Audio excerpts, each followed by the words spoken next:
कोल्हापूरमध्ये 2 दिवसापूर्वी जी दुर्घटना घडली आणि आपलं सांस्कृतिक चळवळीची जी अस्मिता होती केशवराव भोसले नाट्यगृह, त्याला आग लागून त्याची परिस्थिती काय झाली ही देखील मी आज स्वतः पाहणी केलेली आहे.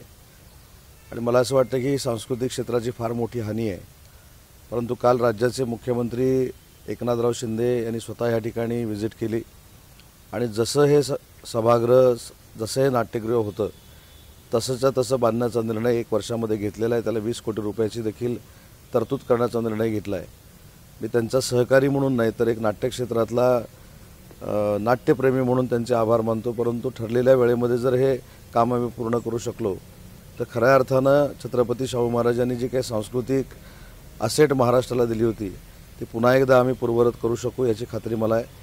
आणि इथे आल्यानंतर 100 वर्षापूर्वी कशा पद्धतीनं एक टेक्निकली दृष्ट्या आविष्कार निर्माण केला जाऊ शकतो हे जर कुठं बघायचं असेल तर ह्या नाट्यगृहामध्ये आपल्याला यावं लागेल. आणि त्याच पद्धतीचं नाट्यगृह पुन्हा एकदा बांधण्याचा सरकारचा संकल्प आहे आणि त्याच्यासाठी लवकरात लवकर आम्ही कार्यवाही करू. आता ही आग कशामुळे लागली त्याच्यामध्ये 2 गोष्टी असं दिसत आहेत की ही कदाचित नैसर्गिकरित्या देखील लागलेली आग असेल आणि कदाचित चौकशीअंती ह्याच्यातनं वेगळं देखील काहीतरी निष्पन्न होऊ शकेल. त्या चौकशीचे आदेश देखील मुख्यमंत्री महोदयांनी दिलेले आहेत.